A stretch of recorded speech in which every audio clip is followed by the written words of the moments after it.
Hello everyone, my name's the Writing Spartan. Welcome to Halo Spotlight. Today we've got another Q&A for you all. I'm joined by Wally. Welcome, Wally. Hi, how you doing? I'm good, thank you. How about yourself?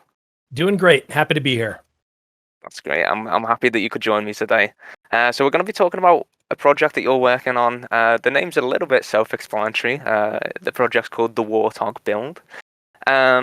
Could you give us a general overview of what the goals of the project are? Yeah, so to do that, let me give a little bit of background too. Like you said, obviously it's the Halo Warthog I'm trying to build here, but some people may ask, like, what would make you be so insane as to tackle a project like that? But a little bit of background. So I've been a fan of Halo since, of course, it first came out in 2001.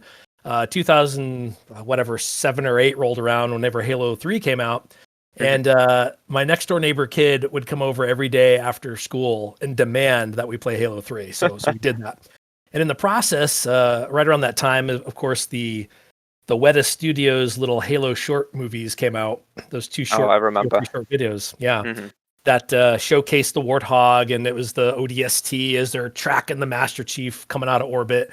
And I kind of turned to him and said, hey, we should build one of those. Look, it's just a truck. I mean, if you look at the suspension, it's just a truck. And of course he said, nuh-uh, you're never going to do that. Well, the gauntlet was thrown, and I took that as a personal attack. So that was my challenge. And I quested to prove him wrong. Nice. And the quest seems to be rolling around quite well, and it seems to be making good progress from what I've seen. And I know you've just touched on exactly why you picked the Warthog, but did you ever consider doing something smaller at first, maybe like a mongoose? So that's another great question. Yes and no, only because my history is always biting off on a bigger project than I can handle. But really, which is more iconic? It was really more about what reflects Halo, what would be better in a fan film. What are you going to go pick up chicks in when you go drive down the street? It's not going to be a mongoose, right? It's going to be a Warthog. Or a puma. Or a puma, right? Exactly. So that's why I chose that particular build. Mongoose might be easier, but if you saw it, most people would just say, hey, that's an ATV. What is it? They wouldn't get it, but everyone would recognize a Warthog. Yeah, absolutely. But one of the other, back to that first question, the goals, like I mentioned, is hey, I'd love to use this in fan films and have it be at conventions to draw a crowd or whatever. I'm not so hung up that I need to pat myself on the back for how great it turns out, which it may or may not. But but just to continue the Halo lore and promote the great story that they built. Yeah, promoting Halo is definitely it's always a good journey, a great journey, one could say, to go on promoting Halo around. So often promotes Halo better than driving around the Warthog, I'd say. Right. So obviously the Warthog build is it's quite a large task. It's quite a difficult task. Do you have any previous experience building anything like the Warthog? Well, like I said before, I always bite off more than I can chew, right? I always probably overestimate my skill set. But so no, I'm not a car guy. I mean, yeah, I could change my oil and I know what parts of the vehicles do, but I didn't have the tools. I didn't have any specific courses on it. I'm just an engineer background, and basically told myself, yeah, I could do it. Hey, I got a garage, in my house, and it's not being used for what it should be used for, which is a car. So by golly, everything lined up. Halo, Warthog, the challenge of my neighbor's kid. And I said, by golly, I'm going to do it. And I don't know what I'm doing, but I'm going to do it. Well, that's the main thing, is the passion and the dedication, I guess, to keep going on it, really. I spoke to a lot of cosplayers, and that's usually a similar kind of thing as what they say. I didn't really know what I was doing. I didn't really have a plan for it, but I got started and I'm still going, kind of thing. So that's nice to hear. Great. Absolutely great. And I think that's really the key to all of this. It is really easy to get disheartened when you don't make the progress you think, when you had a vision for how part of it's going to come out and it looks like Mhm. crap. You got to decide, do I scrap it and curl up into the fetal position and start crying, or do I just push through it, and you got to Yeah. stick. Yeah, definitely. And I feel like with something like the Warthog build as well, you kind of get to the point where there's no going back, right? I, You kind of oh get my to the God. point where like it's already shaping up. You're like, okay, I've come this far. I I'm kind of got to so finish it. I am so glad you said that. It's so funny. So, at any point in this build, I could have, I shouldn't say at any point, up to a certain point, I could have, I could have used the components and sold them or given to someone else, right? Hmm. But once I got to the point where I invested in the windscreen, the canopy, that Hmm. was the point of no return.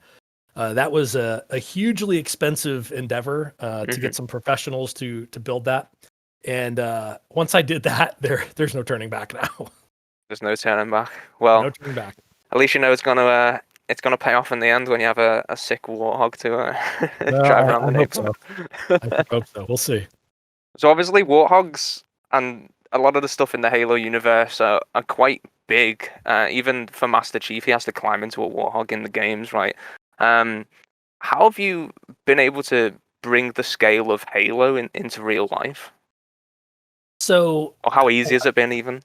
so in general, it's been hard. I'll, Hmm. I'll touch on the crux of the question in a second, but I've been working on this thing for 7 years now. When I thought it would take me 6 months, and here I am Right. 7 years later, 14 times as long as I thought it would take. Hmm. But when you look at and I'm not dogging any other productions, any other Halo projects or Warthog projects out there. Some folks have done some really, really good things. They're Hmm. usually built a little bit smaller. I Yeah. think it helps accentuate the people in the car. It makes the people look bigger. If you put the Master Chief outfit on, like in Forward Unto Dawn, the Weta Warthog, Hmm. makes him look really big. I tried to look at it from, hey, if this were really a military vehicle, what kind of scale would it have if it were going to really do the mission it's going to do? Yeah. And how can I make it fit the existing truck I was pulling parts off of? So there's a little Hmm. bit of both. So it's a little bit bigger than I think it would realistically need to be, but it's probably one of the bigger Warthogs out there. Maybe just a little smaller than the Microsoft Halo 4 Warthog they built out of foam and fiberglass. So Yeah, that's cool to hear though, because obviously, like you've mentioned, there's been a few Warthogs in the past that have varied sizes. I know there was a Warthog at Halo Outpost Discovery that was a different size than the Hazium in Los oh, Angeles. okay. Wait, Um, so there, there's like, there's one there. I yeah, didn't even know that.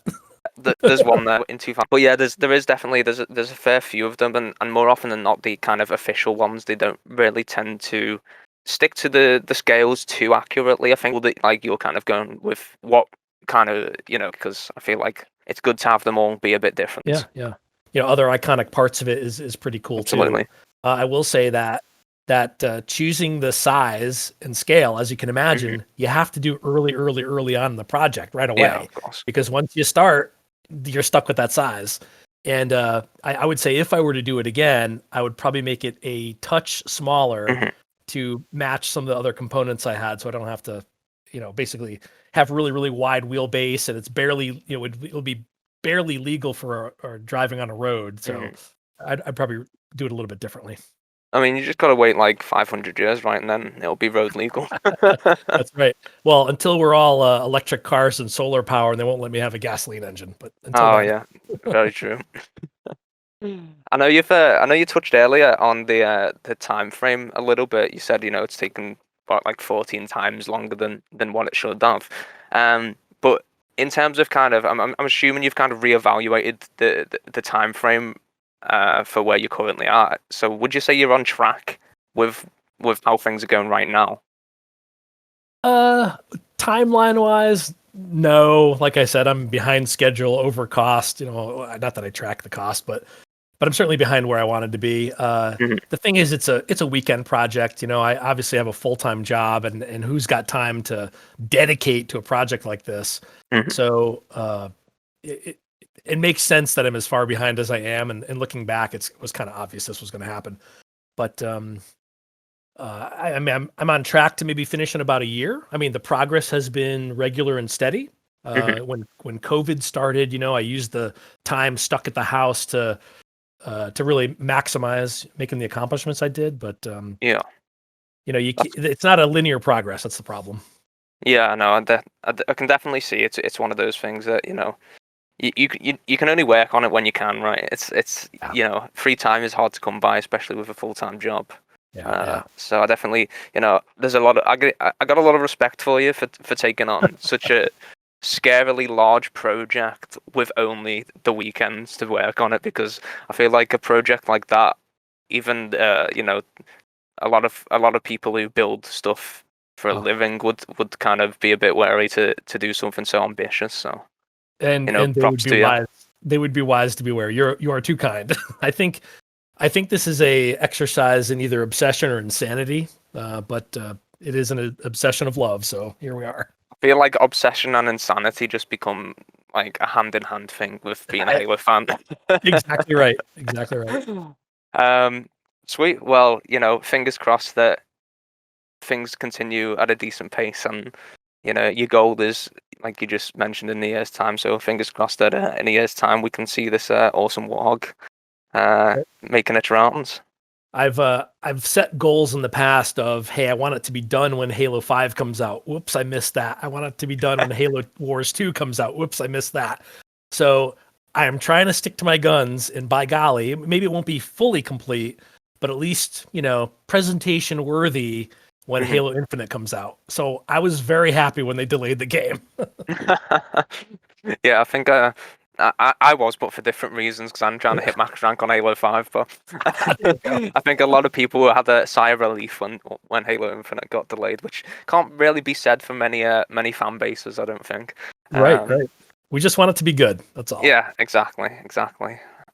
And it gives some of us time to finish off stuff that we want to get done before Halo Infinite as well. Right. So, Yeah.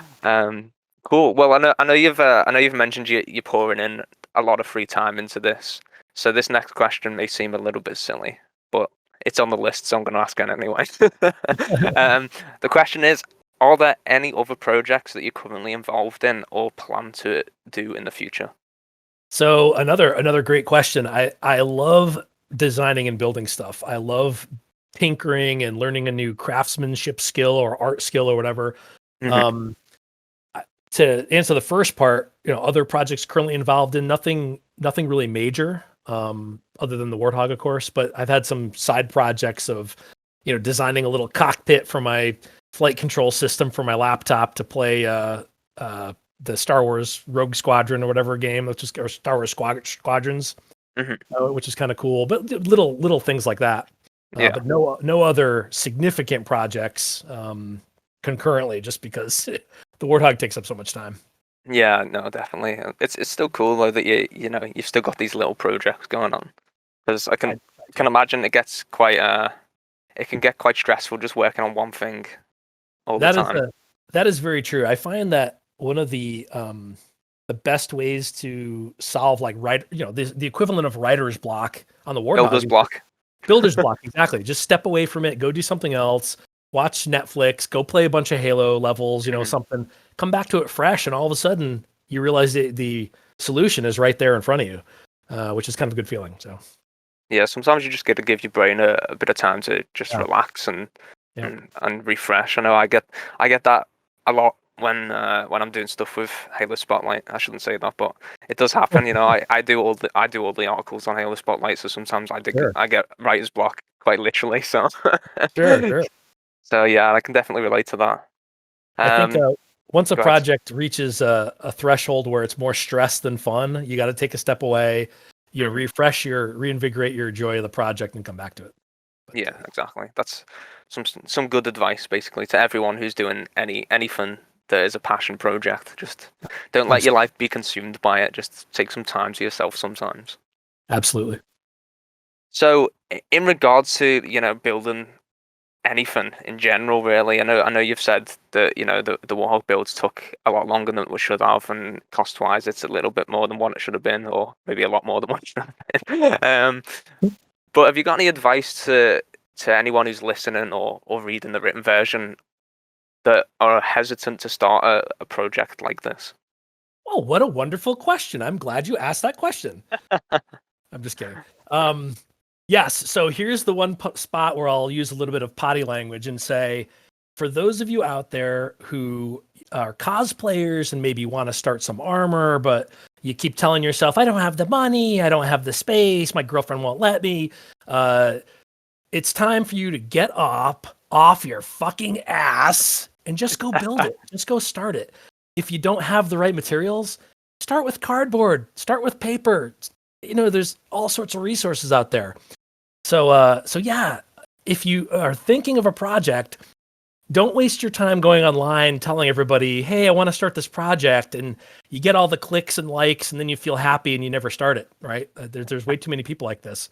Yeah. Just start it. That's what I would tell them. That's good advice, and you brought a very personal example in there because I've definitely done that before. I've said, but before I launched Halo Spotlight, it was very much so a case of I want to do this and I'm gonna do it, and then I wouldn't do it for like a month, and then eventually I ended up doing it, and here we are. But well, it goes to show you. I think folks come out of the gates expecting perfection right away, and I think they feel, if I can't have perfection, I'm not going to do it. And there's some value to that. I understand if you do financial analysis and say you can't afford it. I get that.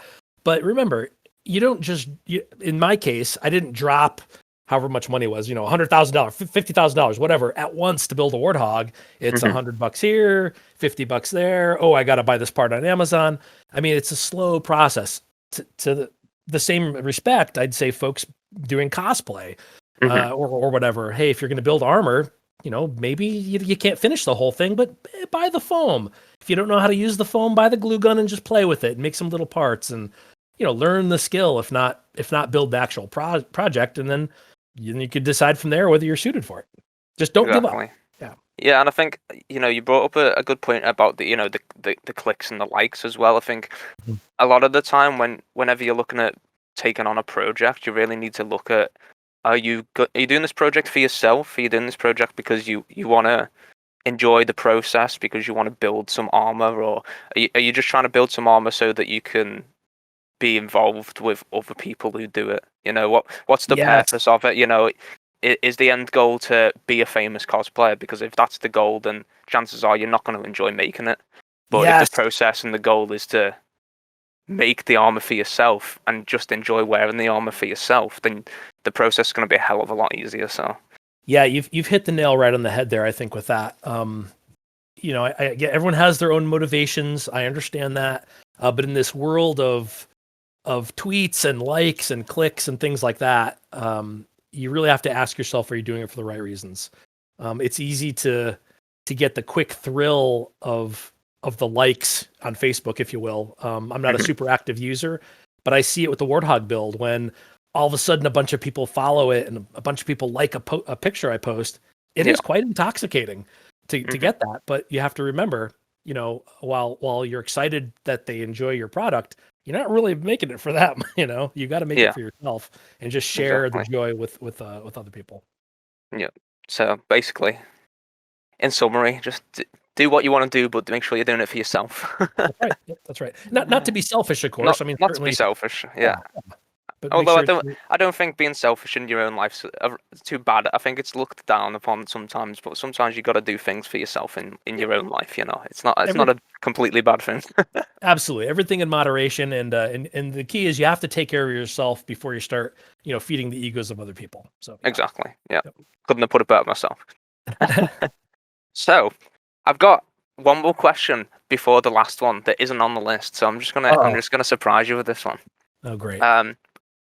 Why did you pick the model of Warthog that you did to build? Because there's obviously different variations of the Warthog, right? Oh my God, Jordan, I could not have asked a better question, and I'm glad you asked it because I didn't even think of that. And it's something that I lay up at night sleeping and grumbling about this. So forgive me. I don't want to offend or ostracize any other players or Halo fans out there, but I'm a little bit of a Halo snob. Okay. I hate Halo 4 and 5. Now folks may enjoy the multiplayer aspect of it, and I haven't played much multiplayer, so I don't know. It may be superior mechanics, I don't know. But since I really sunk my teeth into Halo 3, and of course its predecessors. And again, the challenge was thrown by my next door neighbor.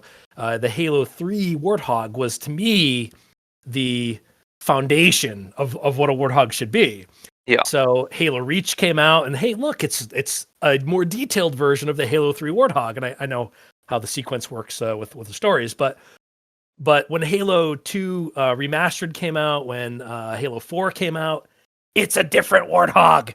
Yeah. And nothing crawls on my skin more than a huge change like that in a video game. So, yeah, that's why I chose the Halo 3 one. I think it's or the Halo 3 Halo Reach style one. It's more iconic. It had the strange suspension, which of course I didn't build into it, but the weird little arms that stick out with the wheels on it. And to me, that's the one that really wormed its way into my heart. I just can't quite get into the Halo 4 and 5 one. No, you definitely you hit the nail on the head with one word, and that was iconic. I think the kind of the Bungie designed Warthog is definitely the most like iconic or noticeable one. If you were to kind of say to someone, what is your ideal or idea of a Halo Warthog, they'd probably pick the Halo 3 one. So yeah, and I think subconsciously that's probably the reason. Yep. Fair enough. Well, a good reason as any. It's definitely a good choice. I hope I didn't make any enemies out there. I love Halo in aggregate in its entirety. It's just, if I had to rack and stack the games, so no offense. Everything you just said about your favorites is the complete opposite to me. So, and we're still sitting here talking about Halo. So that's what everyone in the Halo community, just talk to people who have opposite opinions. That's all I'm saying. Right. We all get along, right? We should be a model for modern politics. Look, we hate different things. We all get along. Cool. Well, thanks for letting me know that as well. It's always cool to find out the reasons behind these decisions, and sometimes you don't really think about these things, and then someone asks you, and you're like, oh yeah, okay, that's why. So that was great. It was great. Well, I've got one last question. It's the standard plug all your stuff question. But for those wanting to find out more about the Warthog build, where could they go to get updates? So I've only got 2 places. Again, I'm not super social media active, but the best place is probably on Facebook. If you look up the Warthog build, I'll post updates there usually, and then occasionally I'll post things in the 405th, the Halo costuming and prop building website. Yeah. I don't do it super often there, although I see they have an app recently that I just downloaded, so I might do it more frequently. But just to make it easy for me, the Warthog build on Facebook is probably the best place for me to post stuff all in one spot, and has a little bit more reach, I think. Okay, sweet, awesome. Well, if you wanna check out those places, the Warthog build on Facebook and whatnot, they'll be in the description below if you're listening on YouTube. If you're reading the written version, you won't hear me say this, but the links will be on that version as well. And yeah, be sure to check it out, because I've definitely been following the build myself, and it's really cool. It is really cool. It brings out the inner fanboy in me when I see it. So if you want to see something awesome and you're a big Halo fan, definitely check it out on Facebook. And yeah, thanks for coming along and talking to me about it, Wally. It's been a real pleasure having you on to answer some questions. Well, thank you, Jordan. I appreciate the invite, and I had a really good time. It was fun. I'm glad. I'm sure this won't be the last time we have a chat and a catch up about how the build's going. So I hope not. Hopefully, you get to see it in person sometime. Fingers crossed. I'll definitely I'll put it on my list of reasons to go over to the US. There we go.